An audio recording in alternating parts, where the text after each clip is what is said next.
ஜனசக்தி குரல் முதன்மை செய்திகள்.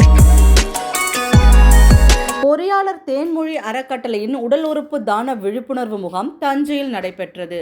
புதுக்கோட்டை சாலை ரோட்டரி சங்க கட்டிடத்தில் பொறியாளர் தேன்மொழி அறக்கட்டளை சார்பில் உடல் உறுப்பு தான விழிப்புணர்வு முகாம் தஞ்சாவூர் மாநகராட்சி மேயர் சன் ராமநாதன் தலைமையில் நடைபெற்றது.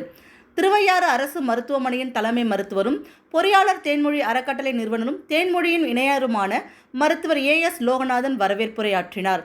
தஞ்சாவூர் மருத்துவக் கல்லூரி மருத்துவமனை மற்றும் ராசா மிராசுதாரர் அரசு மருத்துவமனை மூளை நரம்பியல் அறுவை சிகிச்சை நிபுணரும் மருத்துவமனை கண்காணிப்பாளருமான பேராசிரியர் மருத்துவர் C. ராமசாமி, தமிழ்நாடு அரசு மருத்துவமனை சங்க மாவட்ட தலைவரும் மருத்துவம் மற்றும் குடும்ப நலம் நலப்பணிகள் துணை இயக்குனர் மருத்துவர் A. அன்பழகன், தஞ்சை மருத்துவக் கல்லூரி மருத்துவமனை நிலைய மருத்துவ அலுவலர் மருத்துவர் A. செல்வம், பட்டுக்கோட்டை அரசு மருத்துவமனை தலைமை மருத்துவர் நியூட்டன் ஆகியோர் முன்னிலை வகித்தனர்.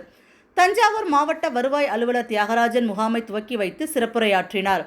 தஞ்சாவூர் மருத்துவக் கல்லூரி நோடல் அலுவலர் மருத்துவர் லியோ உடல் உறுப்பு தானம் பற்றிய விழிப்புணர்வு உரையாற்றினார். திருச்சி மருத்துவக் கல்லூரி ஓய்வு பெற்ற இதயவியல் பேராசிரியர் பாலசுப்ரமணியன், திருச்சி ஹர்ஷமித்ரா புற்றுநோய் மற்றும் பல்நோக்கு மருத்துவமனை இயக்குனர் புற்றுநோய் அறுவை சிகிச்சை நிபுணர் மருத்துவர் G. ராஜ்வர்தன், திருச்சி ஆரோக்கியா மருத்துவமனை இயக்குனர் கரூர் மருத்துவக் கல்லூரி மருத்துவர் N. பெரியசாமி, தஞ்சாவூர் மருத்துவக் கல்லூரி மருத்துவர் A. ராஜேந்திரன், தஞ்சாவூர் மருத்துவக் கல்லூரி பேராசிரியர் மருத்துவர் A. வினோத், தஞ்சாவூர் மருத்துவக் கல்லூரி மருத்துவர் முத்து விநாயகம், திருவையாறு அரசு மருத்துவமனை மருத்துவர் மோகன்ராஜ், திருச்சி மருத்துவக் கல்லூரி பேராசிரியர் மருத்துவர் ராஜ்மோகன், பெரம்பலூர் ஸ்கேன் சென்டர் மருத்துவர் கதிரவன் ஆகியோர் வாழ்த்துரையாற்றினார்கள்.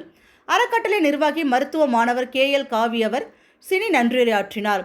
சென்னை உயர்நீதிமன்ற வழக்கறிஞர் M. கணபதி நிகழ்ச்சியினை தொகுத்து வழங்கினார்.